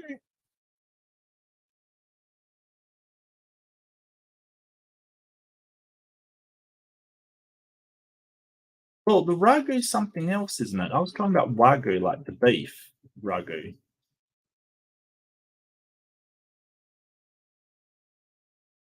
Wagyu for the ragu? Oh, yeah. When she came over, she took a couple of bites and said that she didn't understand why I spent so much time and money on it because it tasted exactly like the lasagna she would make with canned Pisani, bolognese sauce, and boxed pasta sheets. Not similar, not kind of like, but exactly like it. My feelings were a little hurt, not gonna lie, but I understand that to each their taste. And I just told her I'm sorry she didn't like it that much, and then kept it pushing.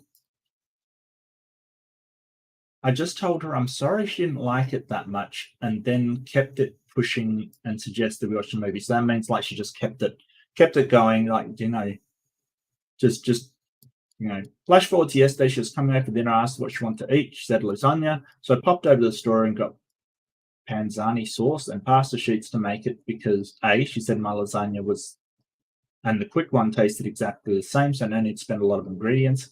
And B, because even if I want to make my recipe, I wouldn't have it at the time since it takes me an entire afternoon, which is why it's a special occasions thing. So she showed up at my house, took one bite of lasagna, and then spat it out and said it tastes different. When I told her I made it how she did, she got really upset at me and said that I wasn't putting in effort and that she was expecting to have a real meal, not something cheap. What? I pointed out the comment she made last time and she rolls her eyes and said she was clearly exaggerating. So then I got upset because what the hell? Yeah, that's upsetting. Oh, wow. What? Stop. The situation got brought up to our mutual friends. What has this got to do with your friends? Most have stayed out of it, but two of them think I'm the arsehole for my girlfriend clearly meant she wanted my special lasagna, which is why she asked for it as dinner, and that I should have let her know beforehand that I was going to make one using pre-made sauce. I think it was clear that that's what I was going to do because she literally asked for lasagna 2 hours before coming over, which is not enough time to make the special one, even if I wanted to. To clarify, the cheap lasagna tasted pretty fine, pretty tasty even, sure. Just not all compared to the original one, in my opinion. Just wanted to say I posted the lasagna recipe in the comments. All right, I wish I could double upvote you. Throw away mum's lasagna? Damn.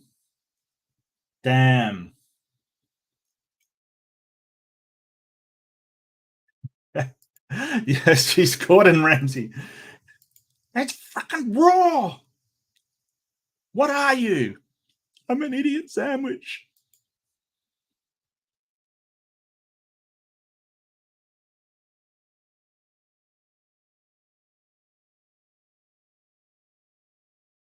Your lasagna just saved your life. It revealed your girlfriend for the petty, ungrateful person she really. Okay, so you don't know this, but like Reddit is just like you say like certain things, and they're like, okay, now I know. I'm a Redditor, and now I know everything about the person from 3 paragraphs. Like, as I know everything there is to know about this person.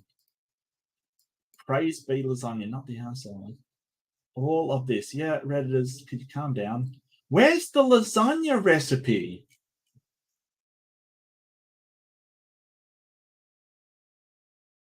I want the lasagna recipe. No, they usually don't sell fresh pasta. Just lasagna sheets. Like.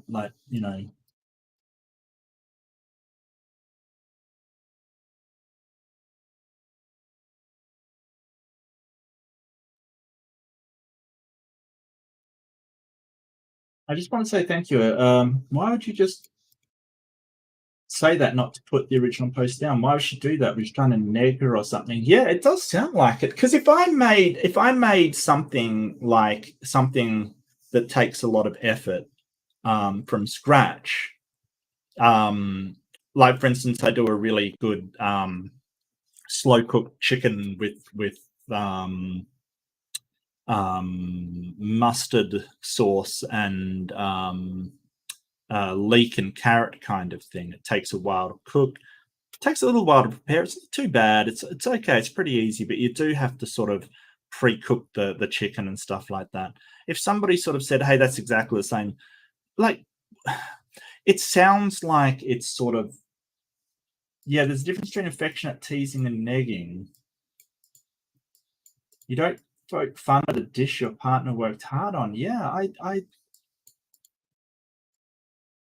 if you verbalize a joke hurt and the response is any variation of you're being too sensitive, I clearly didn't mean it that way, I'm sorry you took it like that, there's a 99.9 chance it's negging. So what's negging?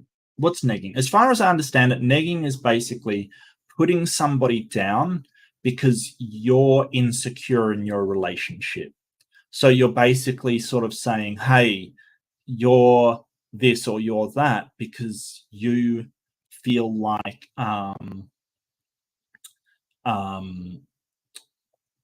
you feel insecure next to them, and you feel like if you put them down, they're going to, like, a lot of people use it with pickup lines. They sort of insult the person or really deride them or treat them very, very uncharitably so that they don't feel they're good enough to reject your advances. It's a manipulation tactic, obviously.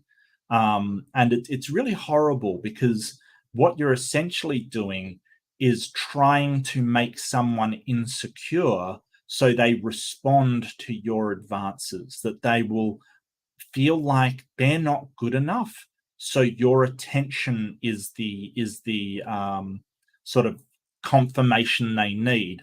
And it's often sort of, these manipulators often use it with love bombing kind of thing. They'll neg somebody and then love bomb them. So they feel like, oh, the only way I'm going to be worth anything is you know, if I get the sort of the self-worth from this person. It's a horrible thing to do. I've always hated the whole idea of it.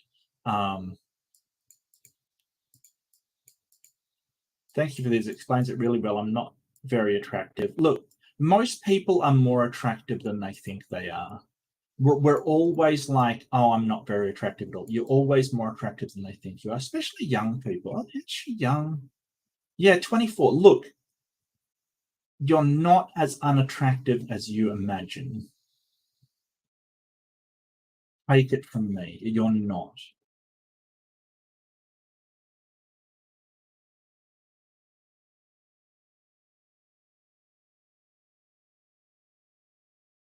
Especially, yeah, treat them mean, keep them keen. That it's messed up. Yeah, I agree, James. That's a perfect limit, mate. Absolutely perfect. I think that treating someone mean to encourage them to take, you know, be in a relationship or sort of things like that is just, it's a horrible thing to do. And you know, tell you, James Wolfe isn't a very attractive man, so he knows what he's talking about.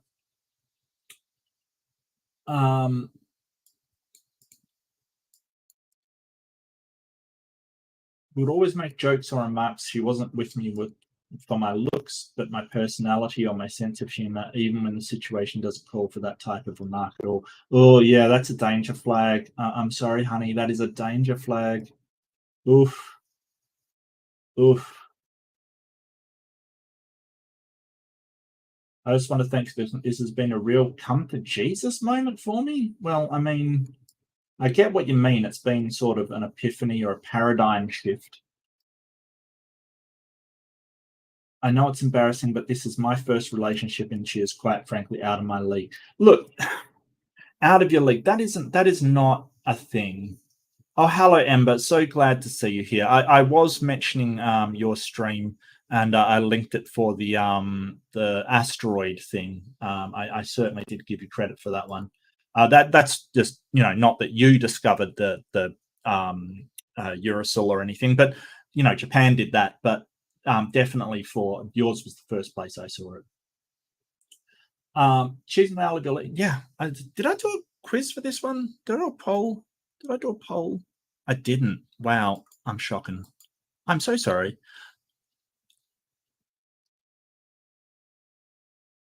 And it's just what really, really irritates me is young people especially are very vulnerable to these kind of tactics. They're very, very vulnerable to them. Sort of saying, hey, you're not that attractive, but, I'll give you the time of day, or, I'm not with you for your looks, but that's okay. That's not cool. That's not cool. And I know from being younger, you kind of think that you're very homely or not attractive or stuff like that, and it's not true. You are better looking than you think. Um,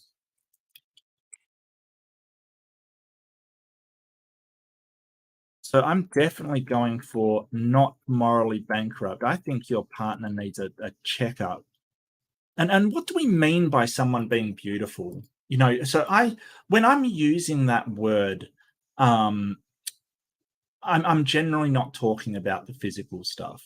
Generally, I think that a lot of my friends on YouTube are beautiful people, and I've never even seen what they look like.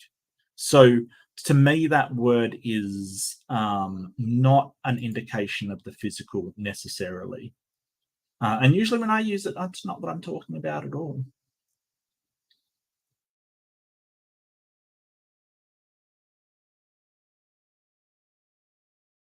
Yeah. So what do you do if you are being negged? How do you deal with that?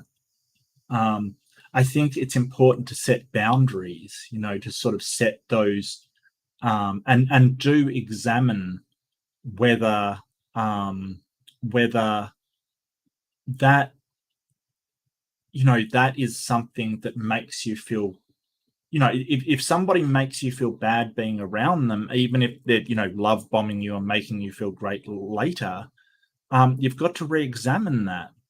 If their comments are hurting you, I think you have to examine whether they're, that hurt is being followed up with, well, be with me so you feel better, which is not a healthy relationship. Um, it that's my opinion, of course, but I will stand by that. I don't think that anybody should be sort of judging you like that, and especially not your partner sort of saying, hey, you're terrible, kind of thing. No, that's not cool. That's not cool. The worst thing I say about my wife is that her hair is actively malicious and attacks me wherever I go. I've seen long-haired dogs shed less than my wife. And you know what? I wouldn't change it for the world. Here it is. Here it is. Oh, baby. Had to write it down, but here you go. Like, I just love that the Redditors, in here are like, screw the morality. I want the recipe for this amazing lasagna. 200 grams flour, 100 grams semolina. Okay. 3 eggs, oil, thyme, parsley, rosemary, and sage, but no sage. I usually do basil. Oh, basil X thyme. Okay.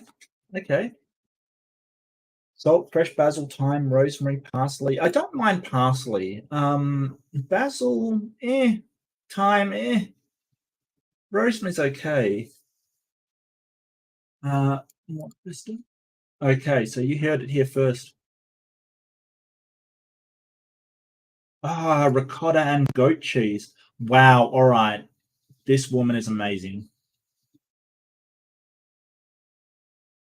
Beef, pork, and mild Italian sausage.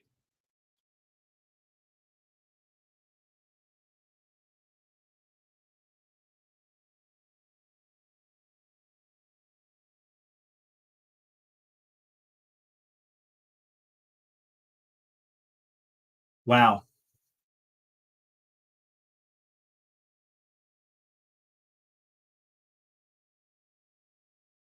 You know what? You know, there's that stupid saying that like the way to a man's heart is through their stomach. I'm prepared to bet that works on women as well. Because you know, I certainly have made an impression cooking for women. So, you know, I think that is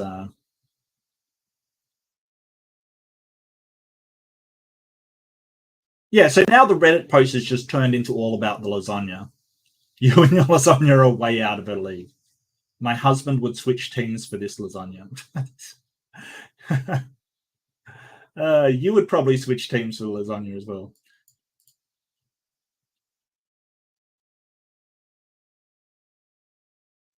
Took one bite of lasagna and spat it out. Who spits out food? Yeah, that's true. That's true. Like who? You know, I'm struggling to think of a time where I've spat out food in front of somebody. You know, like it just doesn't.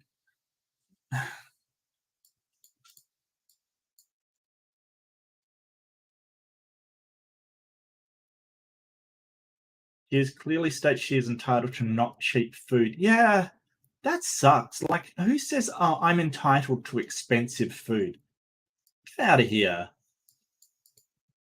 You should be happy someone's cooking. Someone's cooking for you. Hey, just the fact that someone has cooked me something makes me happy. I'm not complaining.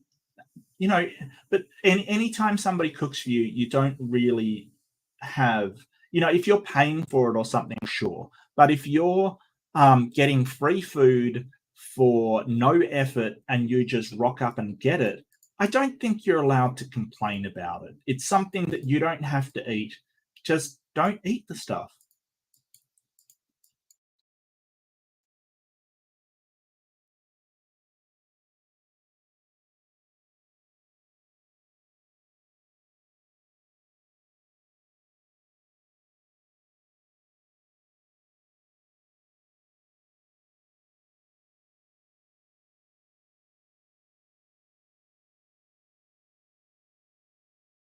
Yeah, it does sound like that.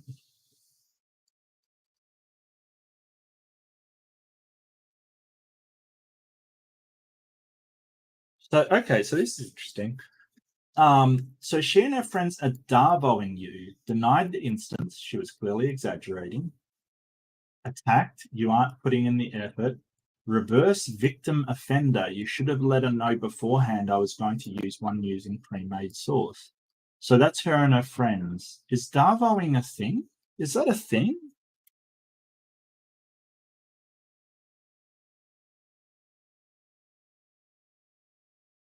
Is that a thing?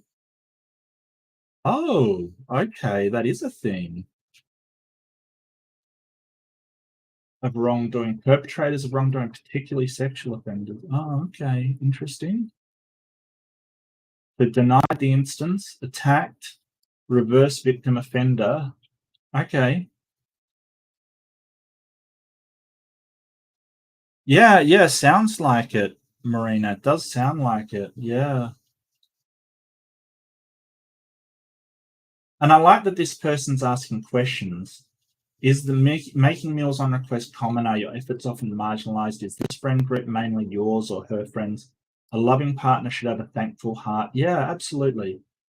Yeah, you know what? I not only do I love it when my wife cooks for me and I appreciate it so much every time, I love cooking for my wife. I really enjoy giving her food to eat that she likes. There's something wonderful about that. There's something absolutely magical about cooking something for your wife and her enjoying it, and it makes me very, very happy. Um, that anything wrong with asking difference between two meals, but the dismissiveness of it all is really shocking. Yeah. And I like that you're asking questions here. Well, man, I like that you're asking questions.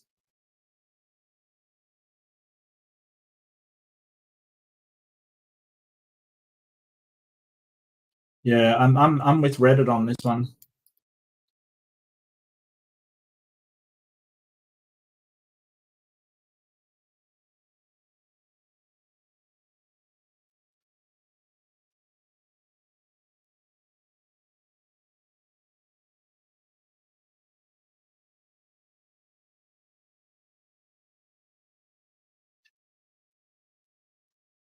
I hope she has a lot of amazing redeeming qualities. Maybe it sounds like the original poster thinks that because she isn't attractive and her partner is, then she's not good enough for a partner. Look, when you get older, it's like, screw that.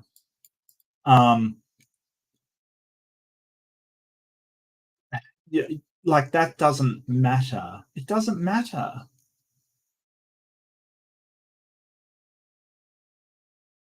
But it sounds like maybe your partner feels insecure about how good a person you are, and they're crappy.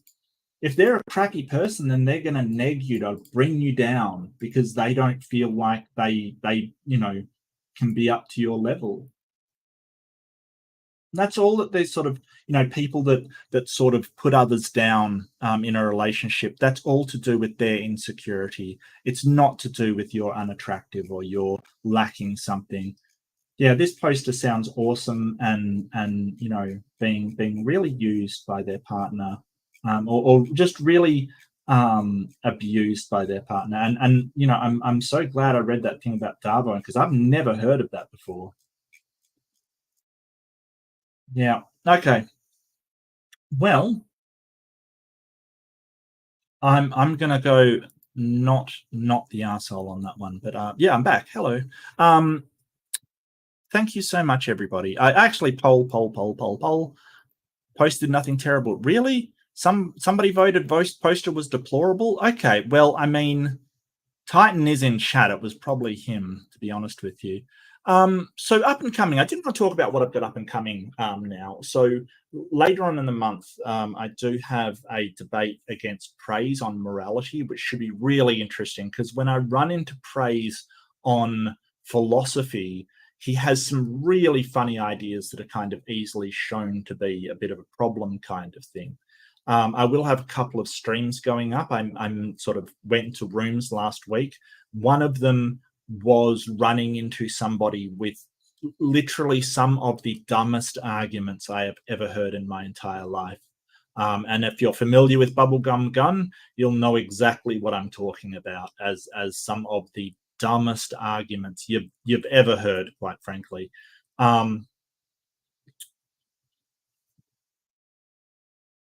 Oh, yeah, I believe you said that, Marania. I'm so sorry to hear that. Like my heart goes out to you, and I think I said it when you brought it up that we kind of it's something that I want to focus on. And this sort of brings me to I may have a debate coming up on Modern Day Debate about, is there a global cartel trying to take over the world kind of thing. We want to we're trying to survive on this planet, and there's a lot of things out to get us, but one of those things isn't some underground invisible cartel. The underground invisible cartel are things like bacteria and viruses and other life trying to take down humanity because it wants to survive as well. I'm so sorry to hear that, and it seems to me like we have this population of scientists sort of working on things and trying to understand things so we can save ourselves and save the people and progress towards a better society in which we can flourish. And unfortunately, there are some people standing in the way of that because they think a magic man is going to swoop in and save them. And it's depressing and it's horrible. And yeah, my heart really goes out to you, Marenia, because that is somebody on, as the victim of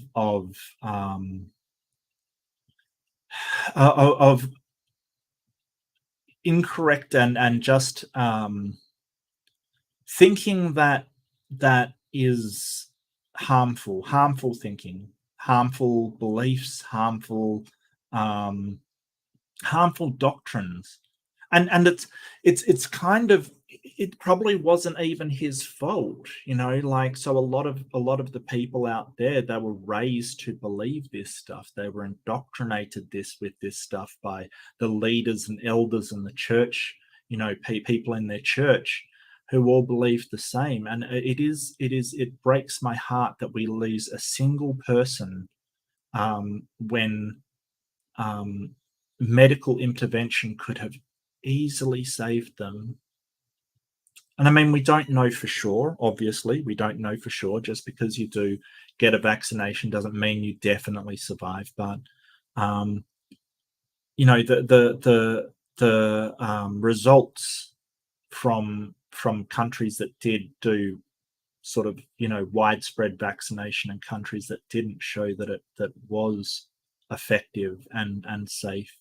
And I really feel for everybody that lost somebody because they were convinced by an organization that they didn't need modern medical treatment. They just needed to pray to some deity to save them.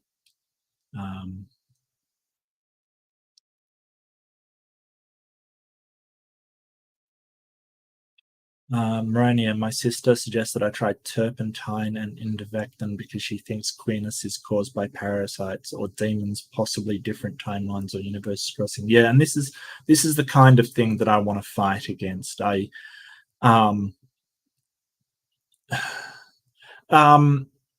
Carl Sagan once described science as a sort of candle in the darkness, just a very, very tiny light in the darkness, a very fragile light in the darkness, and something we've got to protect. But it is the only light we see. It's the only thing that has consistently and reliably worked. And how far we've come, it's very strange. It's kind of like, well, we're struggling coming up with these solutions, engineering these things to help us, and desperately working hard to outpace the things that sort of harm us in our lives and provide solutions for these problems. And there's a bunch of people who, and I don't want to be harsh because it's not really their fault, but they're dancing in a circle, clapping their hands, and think that's going to protect them against the horrors of the world. It's kind of madness. We're huddled around trying to stave off the darkness with our little flame of science, and they're sort of dancing in the dark and pretending it's not dark. It's the weirdest thing to me. But that's not their fault. That's how they were raised. Yeah. Oh, absolutely. No, Ember, look, I totally agree. It would be the best thing if someone was coming to rescue us from, the predicament that we're in, or the situations that humans get themselves in, or to mete out some kind of justice that will punish people that have done wrong things and give rewards. But it only matters if it's true. And I don't see why it would be true. There's absolutely no evidence that is true. And if you want to just believe what makes you feel good, well, great. That's great. But I don't want to just believe in what makes me feel good. I want to know what's actually true and what's not. The vaccine turned you into a woman. Yeah, sure it did. Sure. Yeah, and apparently made me autistic as well, Marina. So, we're both in that boat. Look, vaccines can do anything nowadays, apparently. Yeah, no, they were saying we were going to drop dead all over the place. The weirdest one, I mean, the stupidest one I ever saw was that guy on Breitbart News, or far-right Republican, putting out that the Liberals told us that the vaccine worked to trick us into not taking it so we would die. That was the weirdest and the sort of face palmist thing that anybody could say. Like, the liberals tricked us by telling us to take the vaccine. The sheer audacity of that comment is just like, seriously, you know, we sort of go, do this. It's to help you. It's to save you. It's so you won't get sick. Have you ever looked at the moon, Titan? Have you ever seen an eclipse? Have you looked at the moon and the sun? I mean, seriously, come on now. All right, well, I'm going to wrap it up here, my beautiful, wonderful people, and I'm so glad you could join me. I've had a blast. Like I said, this is for me, not for you. So, you know, if you enjoyed yourself, that's fantastic. And, you know, if you think I can improve or anything I can do differently, leave a comment for it. I always will read the comments. I don't reply to everyone, but I definitely will read them, and I try to reply to as many as possible. So, Zach Morgan with the last minute solipsism question. Do we want to get into solipsism? Do we want to get into hard solipsism? Short answer, we don't. We don't. No one's solved that problem yet, Zach. Hard solipsism is a problem we have not solved. So, because we rely on our senses, and if our senses are the only way we can tell that our senses are correct. It's kind of a circular argument, yes. We've got to presuppose certain things in order to just function in life. Yeah, so Titan's saying solipsists unite because solipsists can't prove that there's anybody in the universe except for themselves, right? So him saying solipsists unite is sort of ironic, because solipsists basically will say there is no guarantee there's anybody else in the universe. So they're not uniting with anybody. So thanks for that. Thanks for that thing that only somebody who understands it would understand. I get that. Right. So you've got to work within the simulation. Right. So there's no way you can't tell you're in the simulation. Any evidence you gather, though, will be of the simulation. So you can't get around it that way. So it's one of those questions. Oh, thanks, Gur. I love you, man. Thank you so much. Really appreciate it. So what do? We presuppose that our senses are correct for for a given value of accuracy. We know they can be fooled, but we sort of have to presuppose that this universe is real. Now, presuppositions don't have to be justified, but you always have to consider they can be wrong. So out of necessity, we presuppose it, but we've got no way to 100% show that we're not within a simulation. That's the problem. And if you can solve that one, you've solved one of the greatest philosophical problems of all time, Zach. So, yeah, but, you know, at the end of the day, the apparent reality in front of me, like there may be some kind of ultimate reality that is the brain in a vat, right? So the apparent reality is what the brain in the vat is seeing. It's basically what that brain perceives. So if I'm a brain in a vat, my apparent reality is still, you know, me sitting in the chair doing this stuff in front of a camera. You know, I can feel stuff like my desk and my keyboard and my coffee cup kind of thing. That's my apparent reality. That's all I have access to. I don't have access. If the brain in the vat is the ultimate reality, just, you know, let's just suppose that is true. I don't have access to that ultimate reality. I've only got access to this one. So it's kind of, because it's unfalsifiable, that this reality is an illusion, we kind of just say, well, it's unfalsifiable, we put it aside, and we have to deal with our apparent reality. We presuppose that the apparent reality is true and go through it like that. But if you're talking about how to logically guarantee it, you can't, which sucks. Maybe we will in future. I don't know. But if I'm in a simulation, I want to simulate Mordu. What is Mordu? I don't know what Mordu is, Lorraine. Help me. I don't know what it is. I don't.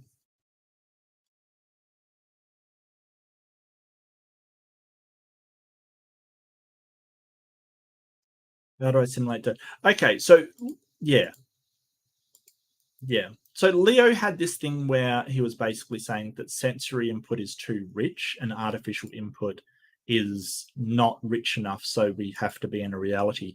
I would sort of counter with, yes, but all of that is based upon information gathered from this apparent reality. So if you're relying on that and it's not your actual reality, then it doesn't mean anything. So